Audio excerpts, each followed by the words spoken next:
Hello, everyone. Thank you so much for joining us again today. I'm Jillian Graber, Executive Director of Protect PT, and we're here for our virtual lunch hour. We're here with Nadia Steinzor from Earthworks, and we're really excited to have her here today.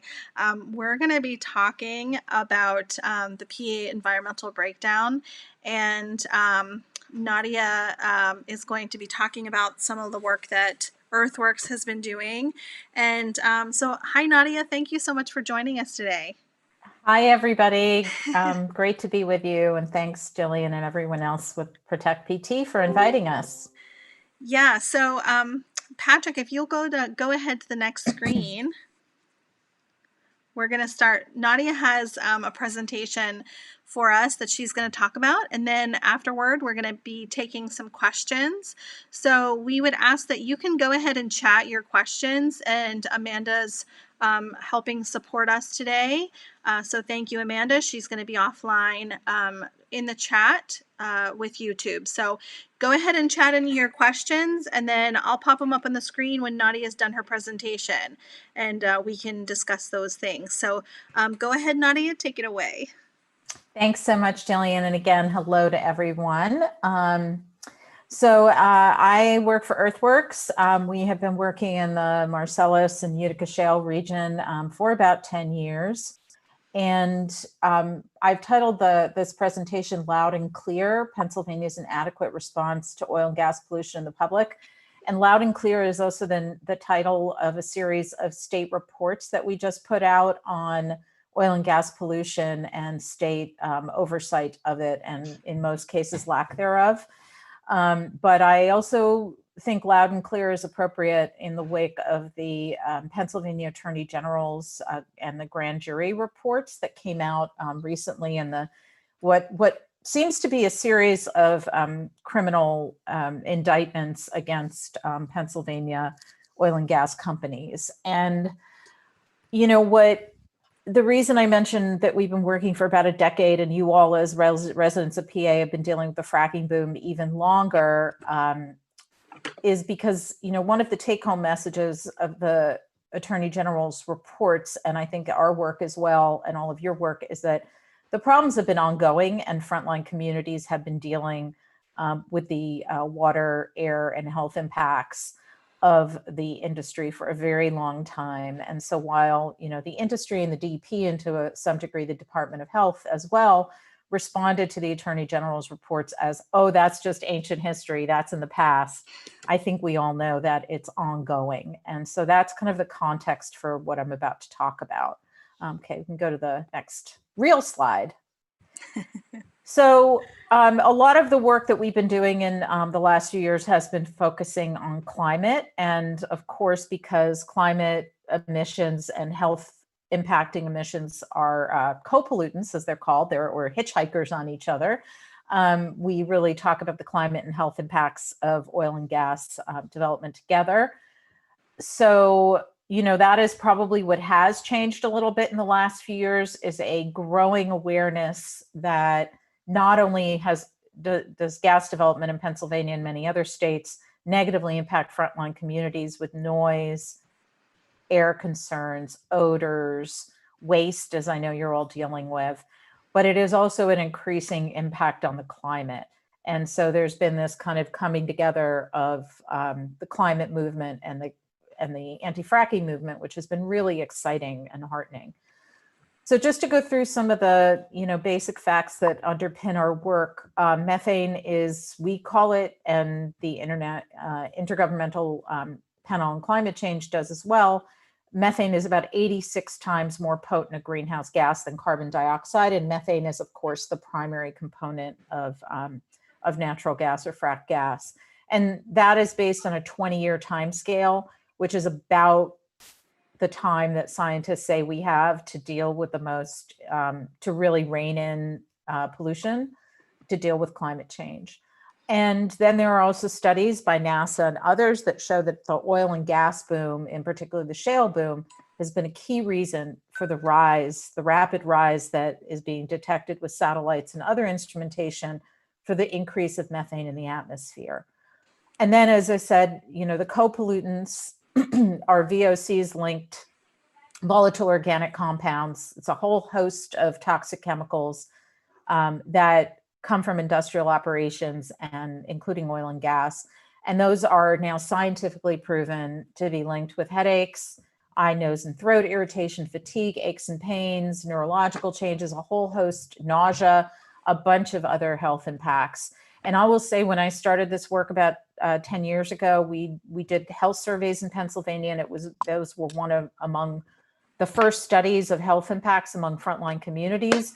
And now there are hundreds of peer-reviewed studies on the health impacts, and it's pretty irrefutable evidence. So just really want to emphasize that has been both a tragic event, because a tragic change, because it means so many more people are impacted, that you can actually do all these in-depth studies about it. But it's also been a heartening change because the evidence is now irrefutable.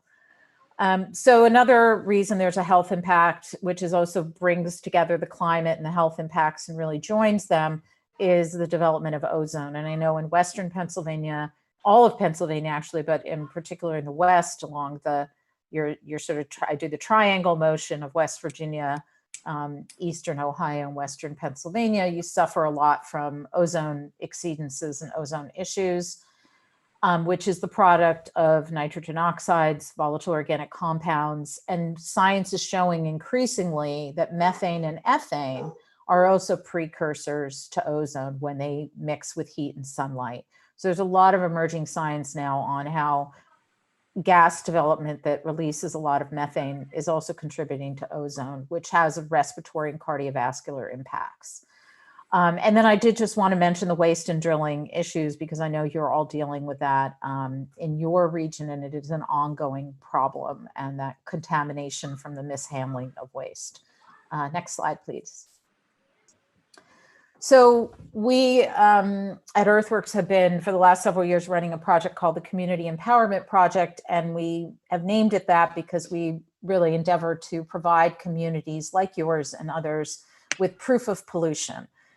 And we do that primarily through using optical gas imaging, which is what you're seeing here on the left. That is actually a site in Western Pennsylvania. And it makes the invisible visible. It enables us to see the pollution that's coming out of sites that would otherwise not be seen, and that thus industry and regulators could deny. And we often identify problems based on what so that we can go film sites based on what people are experiencing, like odors and health symptoms. So it's really a partnership. And then we will visit those sites, film the emissions using OGI. And then in the last few years, we've been making a concerted push to file official complaints. There are public complaint systems in Pennsylvania and other states. I'll get into how they're working and not. But that is a tool that every resident should be taking advantage of to file an official complaint about their problems. And often we have been able to link the pollution that we're seeing to potential violations of federal regulations, federal, state, and local regulations, and have been requesting the DEP in this case to investigate. And part of our goal with the project, in addition to providing evidence to communities that they can use, is also to document and expose industry practices and to chip away at this persistent insistence by the industry that natural gas is clean. I think that idea is starting to fade because of realities, but it's still out there as an argument. And then we've also been trying to leverage the videos and the opportunity to take people in the field and show them the invisible pollution. As you're seeing there on the right, we've gone out with medical professionals and elected officials to show them what we're seeing with the camera. And that can then help us make credible arguments in coalitions for accountability. Okay, next slide, please. So I want to give you a couple of examples of what we've done. This is close to home, very close to home for all of you in Murraysville. This is a JBTonkin site, and we went to film it. My colleague Leanne Leiter, who is our Pennsylvania field advocate, and she's also a certified camera operator, came at the request of Protect PT, and we filmed this. And so if you look at the top photo with the naked eye, it just looks like some kind of inverted, funny funnel pipe. But if you look down at the bottom, that's what we see with the optical gas imaging camera. And that is obviously a very intense plume of pollution. Now, to be clear, we can't say exactly what is in that pollution plume, but the camera is calibrated. It's industry standard to detect over dozens of gases, volatile organic compounds, and methane. So we know that that could be in the plume, and that's a really consistent plume wafting away and wafting over the fence line into the community. So the reason we went there is because neighbors were experiencing odors, light, and noise, and were smelling strange things around the site. We filed a formal complaint based on what we saw and based on the residents' issues in August of 2018. We didn't hear back from the DEP, so we have to keep pushing and pushing and pushing. And this is where we start to get into, yes, the complaint systems exist, but are they working for the public? And I would say our conclusion in the last several years, and certainly in the process of this project, filing complaints, is that they are still inadequate. So we've been sending calls and emails, and ultimately we had to close the complaint due to a lack of response from DEP. But at the same time, some kind of communication must have occurred between DEP and Dominion, the operator, because they did start notifying nearby residents of pollution releases, and they seem to be resolving this problem. But they never let us know, so we can't say for sure what happened. Next slide. So another example, a little bit further from home for you, but still close to home, is the Mad Dog 2020 site. And this has become one of our poster children. It's also such a strange name, in West Pike Township. And again, you can see there are two parts of the facility here that with the naked eye just appear to be pipes and tanks. But with the optical gas imaging equipment, we can see all these intense pollution plumes. And there, the residents' concerns were even more severe. They're kind of surrounded by development, and they were reporting odors and respiratory systems and dizziness when they would go outside at certain times of operations. And so we visited the site twice with about a year apart. And we ended up filing 6 complaints over the course of 18 months based on what we were hearing and what we'd seen. And we kept following up with DEP and had a lot of back and forth with the operators. Leanne was very tenacious about this and worked very closely with the residents.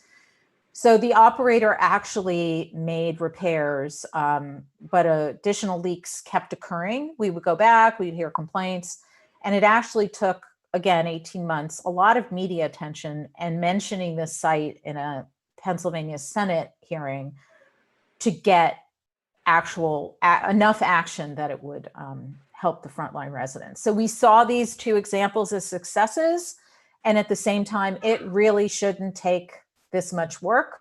It should not. Residents should be able to file their own complaints and get response from the regulators. They serve you, the public. So while we were very glad to get some resolution satisfaction from our work, it was extremely frustrating for not just for us, but thinking about what it would take for the public without the OGI, and especially maybe without the time. We do this as our jobs, but like with busy people, busy lives, to make all those follow-up calls and emails. Next slide, please. So that's what brings us to this report, which kind of summarizes the work we've been doing in the field. And this particular one is on Pennsylvania, but we have done reports on 5 other states as well, all looking at the results of our work filing complaints and how regulatory agencies have responded. And to tell you the truth, it was kind of a follow on from previous work that we'd done. And again, mentioning this has been going on for a very long time.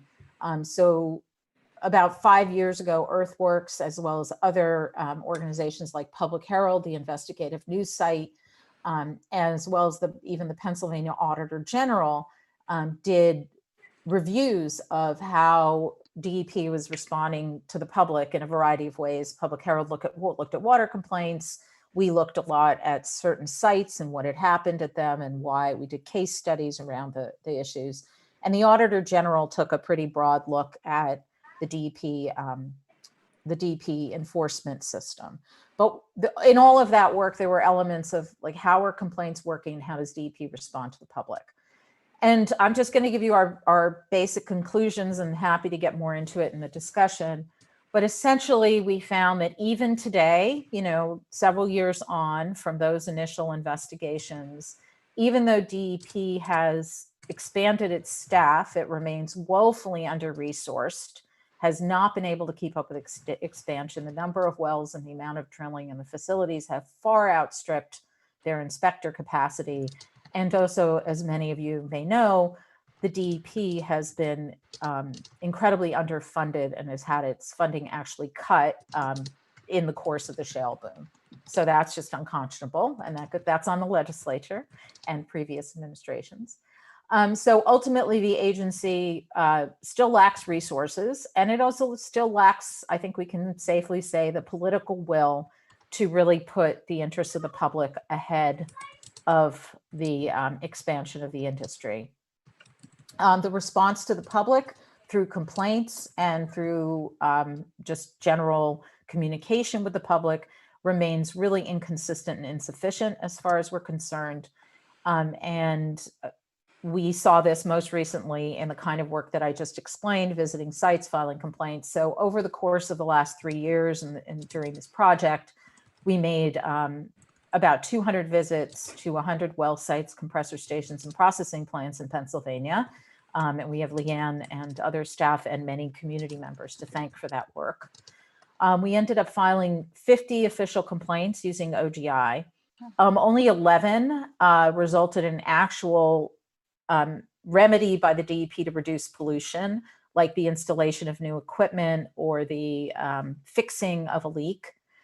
16 did lead to some inspections, but then they kind of concluded that the operator would take care of it or nothing was needed. And a full 17 led to absolutely no action, no response, no ignored by the regulator, or they just took a look at the OGI footage and said, there's not a problem there. And in some cases, maybe it was just sort of normal operations, but we often never even got a response, which again is unacceptable from a public communication and support perspective. So as many of you may know, Pennsylvania is, and hopefully some of you participated in this process and gave comments on Pennsylvania's current process to adopt new pollution control measures for the oil and gas industry, which would focus a lot on leak detection and repair, sometimes using optical gas imaging and other methods. And those are super critical rules. We also applaud Pennsylvania for moving forward in that process. Not every state is adopting these rules. The state action is even more critical, as we've been seeing the last few years due to the rollbacks on the federal level. But much more is needed to reduce the pollution. And Pennsylvania is one of those states that has actually set up really ambitious climate goals and efforts to reduce emissions. But currently, they are not taking on the issue of oil and gas production. We still have huge gaps in tracking that pollution. We still don't know fully how much pollution is being emitted, though a recent study by Environmental Defense Fund showed that operators in Pennsylvania are probably releasing over 15 times more pollution than they're reporting to the state, which is extremely concerning. So there's a huge gap between these ambitious climate reduction goals and then what is actually happening on the ground in terms of expansion and pollution. And at some point, hopefully very soon, Pennsylvania will have the political will and the leadership to reckon with that. But we have just concluded from all these years of work, and in particular in this most recent project, that the time of reckoning has come, and that if Pennsylvania wants to start being responsive to the public instead of the polluters, they have to do it now. Like, there's no more excuse. So that's the URL for our report, Loud and Clear -PA. And if we go to the next slide, I think we have some resources there as well. I don't know if, and Leanne's address, contact information is here. She is our key representative in Pennsylvania. I can also be contacted. And I did also put in a link to some reports on waste pollution. And I'd be happy to talk more about that as well, since I know you're all contending with the leachate and water issues. So I will stop talking there and would be delighted to have a discussion.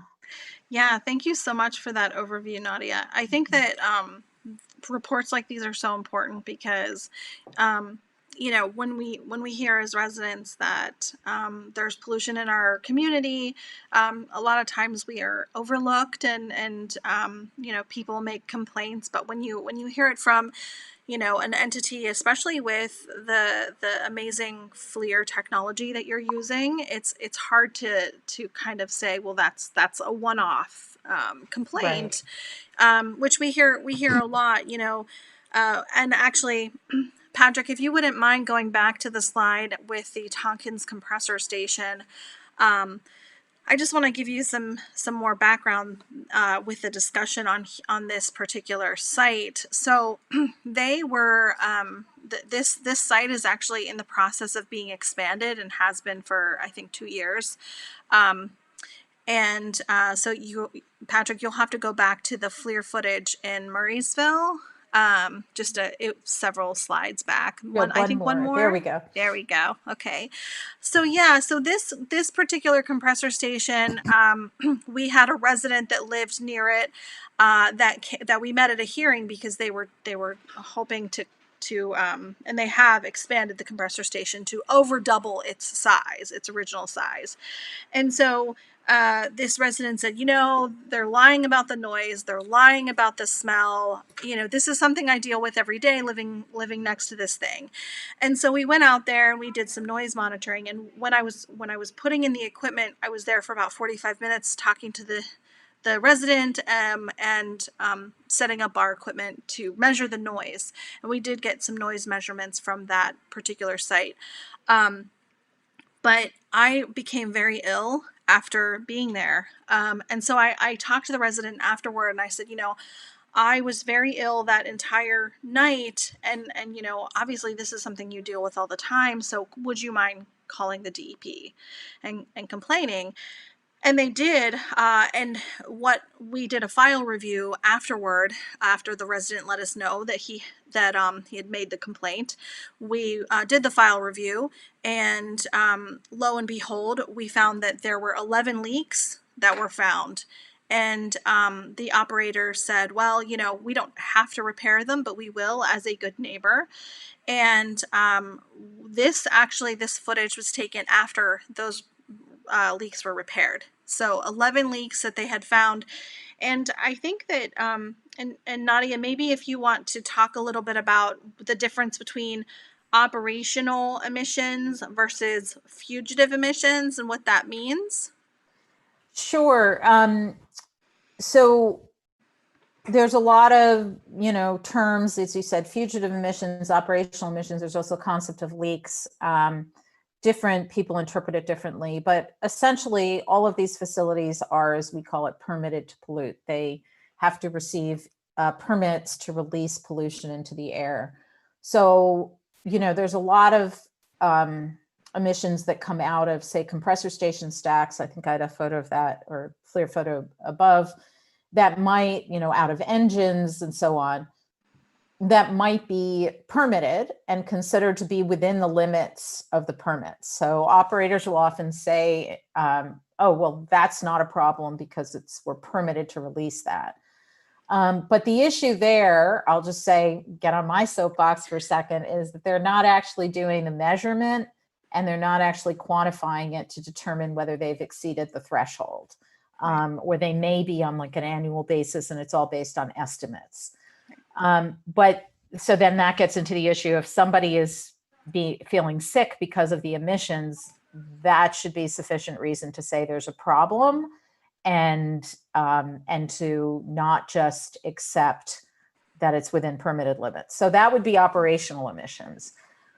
Fugitive emissions is kind of a difficult term to get your mind around. We actually at Earthworks don't really use it because we believe that emissions or pollution is pollution.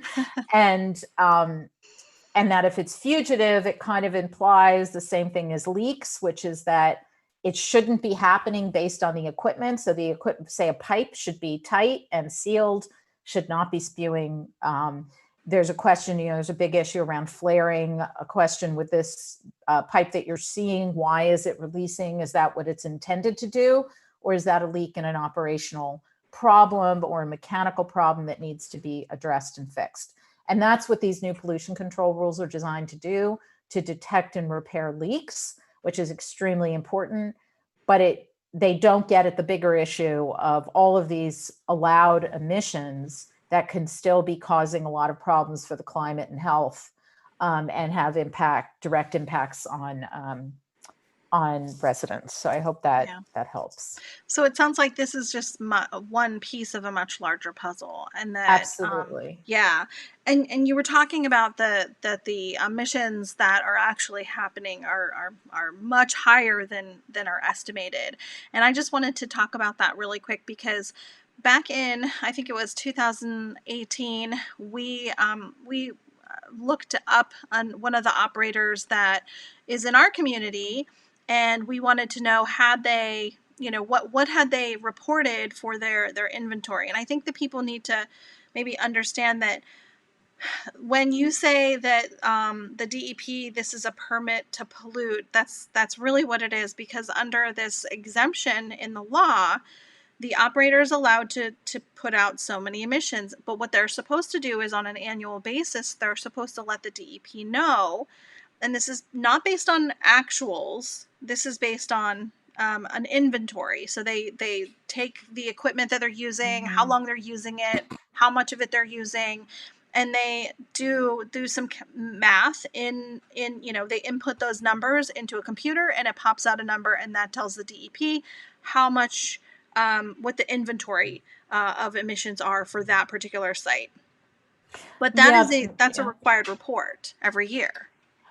Yeah, so several years ago, the DEP, and this is actually quite positive, that they took the step to require unconventional, or the larger fracking companies, unconventional operators, shale companies, to report their emissions. And so there is an inventory that everybody can access the data. The problem with that inventory is that it does exclude all the conventional operations that have been estimated to release half or a little more than half of the emissions in Pennsylvania. So those are not being tracked. Right. So, but you're absolutely right that what is reported to inventories is based on emissions, exactly what you just said. It's called the potential to emit, and that's the data that is used to obtain permits. And then they also use that same math.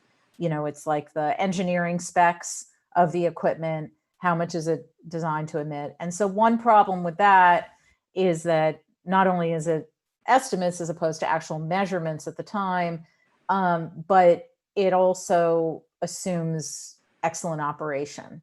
So when these companies apply for permits, they're assuming everything's going to function great and not release very much, or release within the permitted thresholds. And of course, as we know, and as many of you know, because you live close to these facilities, that is not always the case. And that is what we've seen with the optical gas imaging, that there are a lot of problems and they don't always operate well. So that, even setting aside the issue that all the pollution can be harmful and all the pollution has a climate and health impact, there's also the question of, the thresholds that were set assumed really good operations, but they're probably being exceeded because there are all of these operational issues that we're seeing in the field. Well, and one more thing that I think that assumes is that the operators are going to actually put in these reports. So we did a file review back in 2018 to find out what those emissions were for this particular site, and this was the Questwell site in Penn Township. It was drilling and fracking in October 2015. What we found out when we went to request those documents from the DEP is that they didn't exist, and this was 2 years later. So they didn't exist because they were never put in by the operator. So the operator never filed them. And when we digged a little deeper, the DEP found that 20 operators that year had not submitted their reports. So if you're talking about making rules and trying to understand what is emitted by one particular industry that's polluting, but and part of the piece of that puzzle is that the operators are required to report these emissions to make sure that the standards are where they should be, but they're not doing that, then that's a whole nother piece that's missing to the puzzle that's not being accounted for. And we had a real problem with that because we felt like it was a real lack of oversight on the DEP's part, because there should be somebody that has the job to make sure that every year when those reports are due, that they're actually submitted on time, that they're submitted correctly. And we find this again and again with the DEP. And I think that this kind of goes to the fact that they didn't even respond to 17 of your complaints. It just seems like Right. a systemic issue, that this is happening over and over and over again.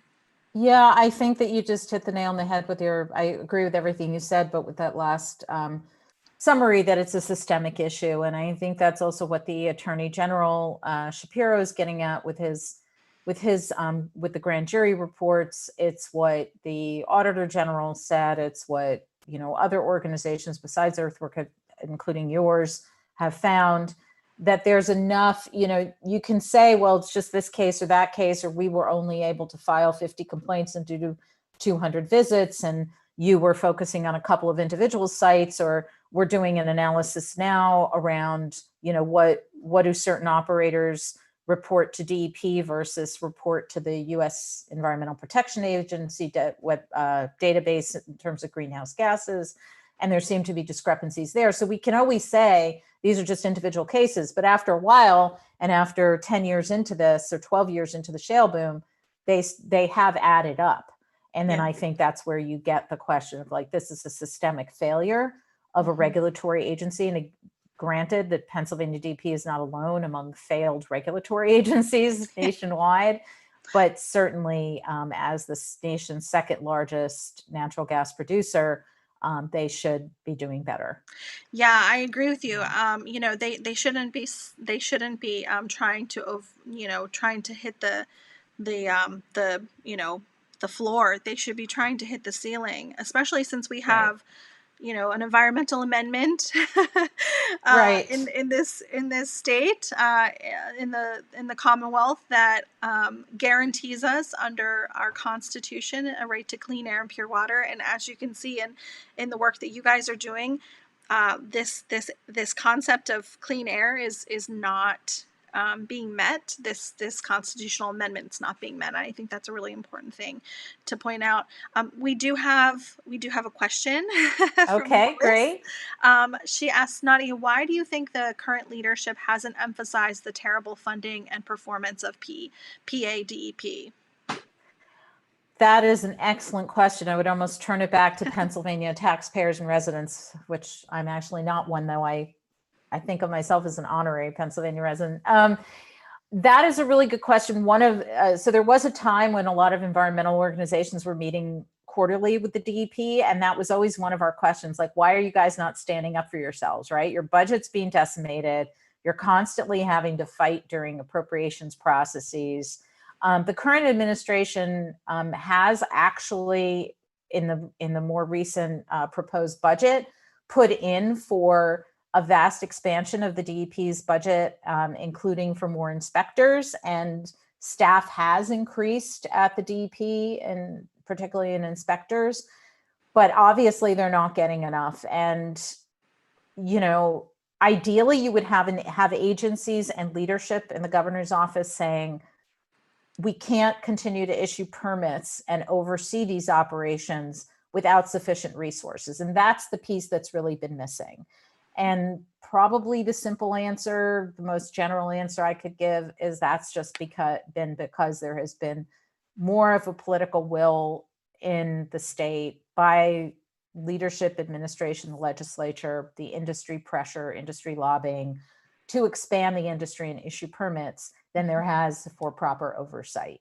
Yeah. And that is, the most likely summary reason that I can give. I mean, DEP has been aware of this issue. They've been fighting for it in appropriations processes, but they've never taken the step of saying, we're not going to issue more permits Yeah. unless you give us these resources. And it would be great to see a regulatory agency stand up and do that. It would, because we talk to folks at the DEP a lot here in the Southwest Regional Office, and I think some of the times when I talk to folks that work for the DEP, I think these people that are very highly educated, these engineers and scientists and biologists, they don't go to work for the DEP and spend all that money in college to go to work for an agency that doesn't believe in environmental protection at its core. It has to be, really demoralizing to work for an agency that, won't let you do your job. Because I think a lot of the inspectors, and certainly the ones that I talk to, they very much want to do a good job, and they do. It's the people in Harrisburg that are not following through, and it's almost like we have this work that's being done, and from what I can tell, for the most part, there are some bad actors out there, of course, but for the most part, these folks, the DEP on the ground, are trying to do a really good job, and they spend this time putting in a notice of violation for an operator. We see this all the time, hundreds of violations for one particular site, and we see the notes in the file. And we can tell that that person really took the time and effort to really see what was at the site and report it, and then put in a notice of violation to that operator, and then nothing gets done. The operator's never fined. They are never held accountable for the things that they're doing, that this inspector, it's their job to highlight these things. So there's a real disconnect, I feel, from the people that are on the ground doing the work to the people that are tasked with enforcing and using that work to help hold operators accountable. To me, that seems like the disconnect.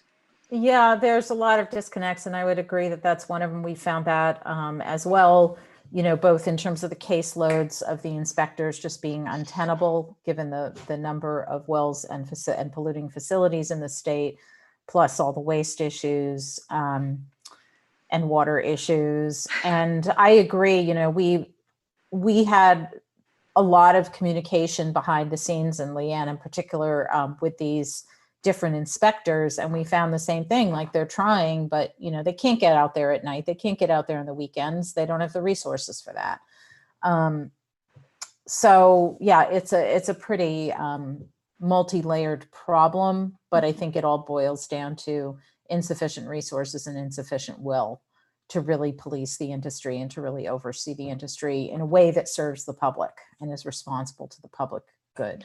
Yeah, and we have another question. I'm not sure if this is something that you can speak to or not, but they ask, would it help for those municipalities with Homeworld Charter to amend their HRC to include the right to clean air and water with powers to ban those industries and do so? I think that what Lois is talking about here is the Grant Township folks.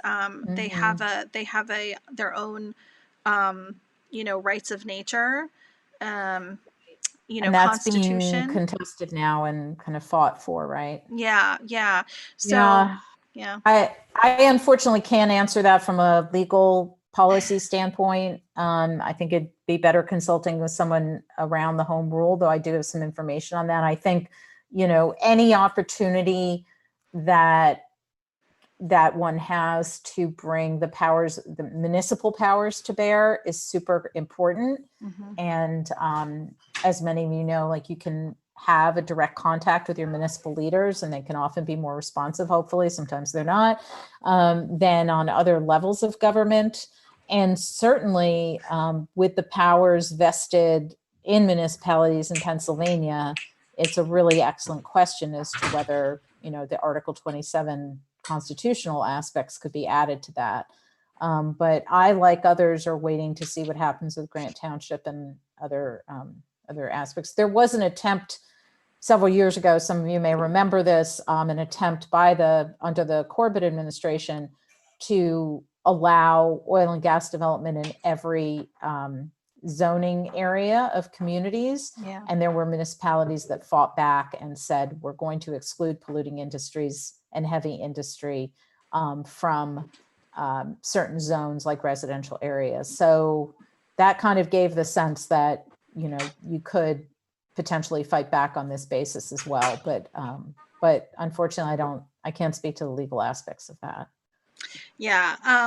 And thank you for that answer, Nadia. We know some folks that have been working in Grant Township, and you mentioned Public Herald earlier.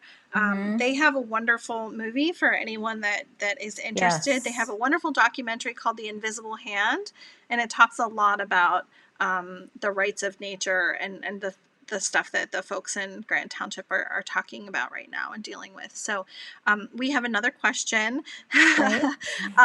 Does DEP make money from production of oil and gas? A percentage of the industry take?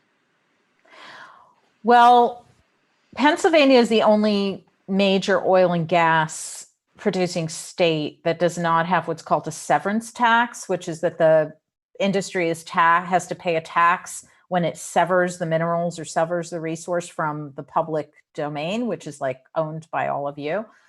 And so there is no severance tax. So that's been an issue. Pennsylvania does have something called an impact fee, and those impact fees go to municipalities.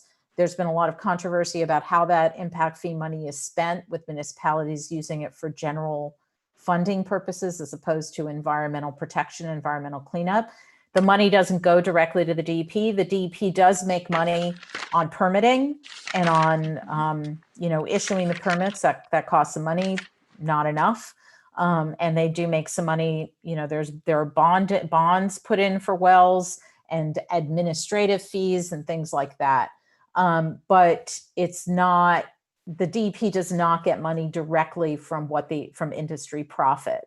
And that's in large, if properly designed and in existence, if properly designed and implemented, and it even existed, the severance tax would presumably help with the budget. And the Pennsylvania Budget and Policy Center, I really recommend folks take a look at that. They've done some great analyses of how much money the state of Pennsylvania has lost, not just DEP, but the budget as a whole, due to the absence of a severance tax. And that is money that has gone straight into the pockets of the oil and gas industry. And again, they'll argue that it's been balanced out somewhat by the impact fee, but that is not as much as would have been obtained by a severance tax. So short answer is DEP makes money off of drilling through permit fees, but not a piece of like the take, as your questioner asked. And you know what? I'm going to post a link. I just asked Amanda to look that up, that PA Budget and Policy Center, because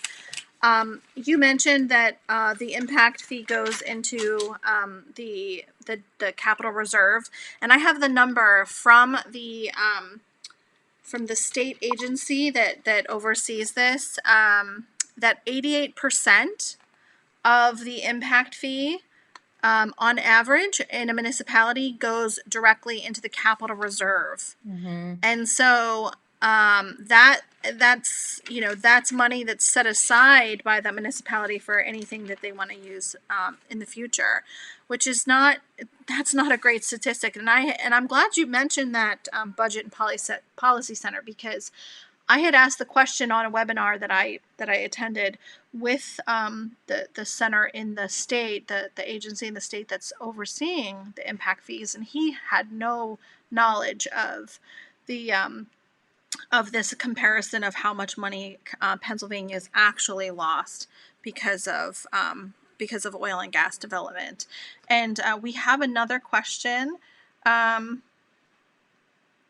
Oh, nope, this is just a comment. I'm going to pop it up on the screen.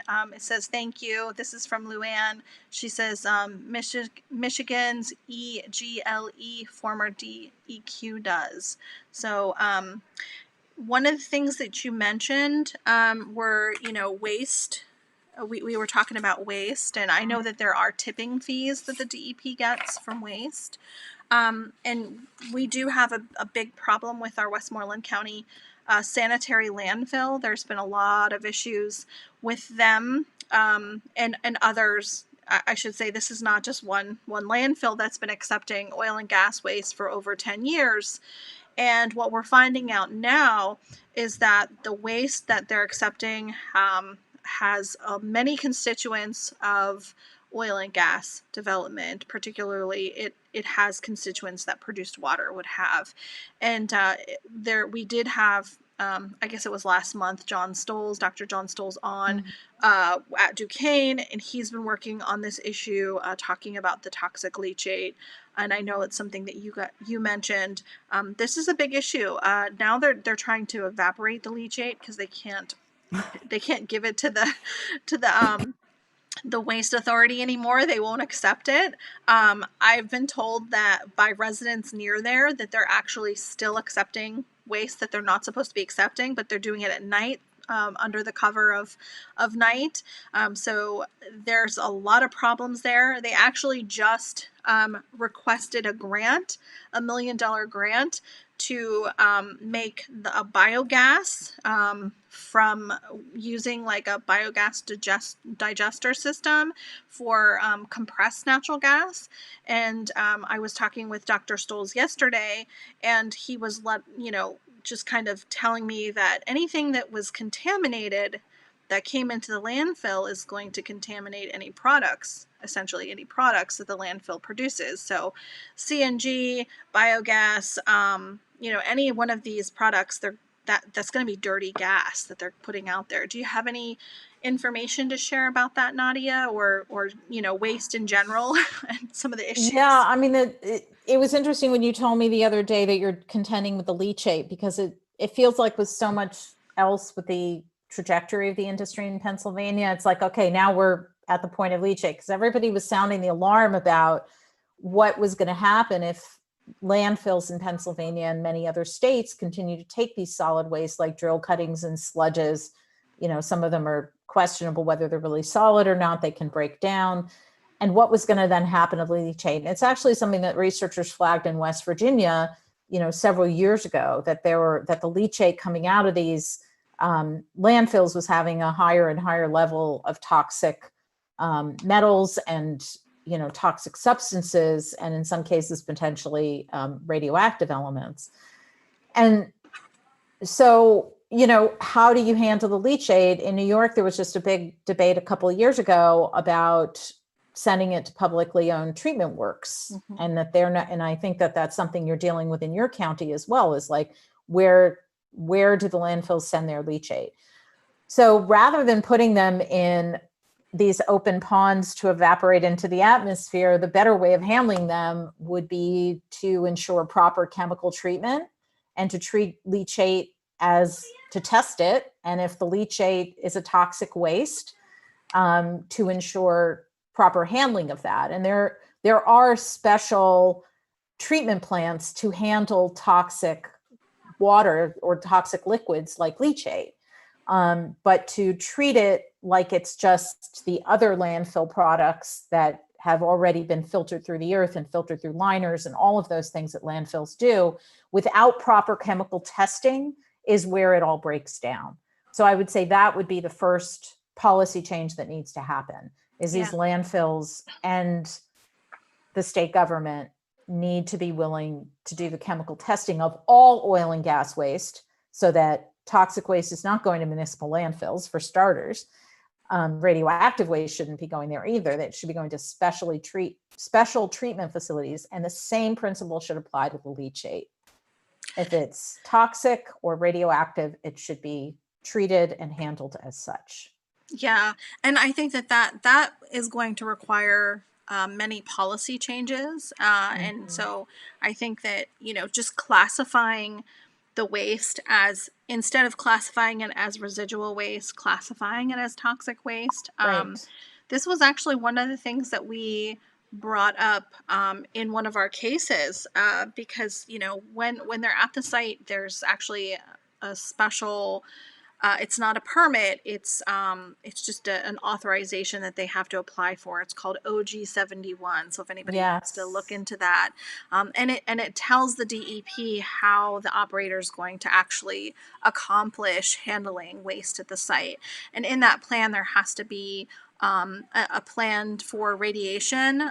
So this is something the DEP very much knows about, and I want to mention that because it's really important that people understand that this waste could potentially be radioactive. And from John Stoll's work and the work of others, such as Public Herald, and this has been reported in Rolling Stones, we know that this is radioactive. So that needs to be mentioned. I do want to mention Earthworks has an amazing YouTube channel, so I want to mention that. Thank you. Everyone should go. We're actually subscribed to Earthworks channel.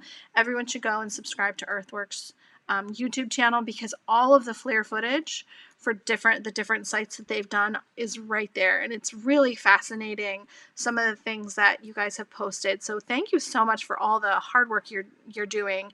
And I think our URL for our survey is cut off here. But we'd love if you guys could take our survey. I think it's just lunch hour, bit.ly, the /PPT lunch hour. It was cut off there a little bit. So everyone, please take our survey and subscribe to our YouTube channel as well as Earthworks YouTube channel. I really quick before we leave, because I know we have to hop off soon here, I wanted to touch on a little bit about the complaint issue that you were talking about. And, I think when people are filing complaints with DEP, they need to realize that there are some best practices in order to file a complaint and in order to follow up with that complaint. Do you have any kind of really quick bullet pointed best practices that people could follow? Sure. I would say be as specific as possible. So especially if you're filing a complaint from the perspective of a frontline resident, be very clear that this about the site, the time you experience the problem, or the series of times that you experience the problem, the day, the time of day, because that might enable DEP to tie it theoretically to different operations and events. Also be really specific with your own experience. I smelled this and I felt that, and it had this health impact. I think if you really have experienced any kind of health impact, like a little wooziness or dizziness, it doesn't have to be major, but if you've noticed changes when you're outside or when the wind is blowing in the direction from the site, mention all of that, because if you're having a health symptom and if you're detecting odors, that alone should be enough to prompt some sort of inquiry from the DEP. So just be really specific. Don't be afraid of expressing your own experiences. You're a member of the public. These sites are your neighbors, which I say neighbor, not in a fond way. And I'm very sorry to anyone listening who has to live near these sites. I know it's changed their lives dramatically and in difficult ways. So if you notice anything, do file a complaint, and you do always remember that you have the right to know what's going on in your midst and next door to you. Yeah. That is your right as a member of the public, and the DP ultimately is there to serve you, as maddening as it can be when they're not. Yeah, and I think it is their duty to uphold the Pennsylvania Constitution. When they go to work for the DEP, they are working with a state agency with the understanding that they have to follow all the laws and regulations within that state agency, and they don't always do that. And part of those laws and regulations, at least part of the law, is the Pennsylvania Constitution. So whenever the case may be, you can always fall back on that. Thank you so much for joining us, Nadia. I also want to mention next week we're going to celebrate International Youth Day. And so we're going to focus on that for our lunch hour. And we have a lot of youth that we've been working with lately on climate change issues, on social justice and environmental justice issues. So we're trying to gather those guests for everyone. And, again, please subscribe to our YouTube channel. And thank you so much for sharing your knowledge with us. I think that the work that you guys are doing at Earthworks is amazing. And when I saw the report, I thought we need to have Earthworks on as a guest, because this is an important report that everyone needs to take a look at, and the work that you guys are doing. So thank you so much. Thank you for having us on behalf of myself and the rest of Earthworks, and for all the great work that Protect BT does. And I can't see you all, but for all the participants, thank you for being here and listening to me and having the discussion. And thank you all for everything I'm sure that you are doing in your communities. Yep. And all right. Hopefully we're moving towards some changes. I hope so. Something's got to give at some point. So yeah, I think it already has, but we'll save that discussion for another day. That's right. All right. Take care. Have a great day, Nadia. Thanks, everybody. Thanks so Bye-bye. Bye.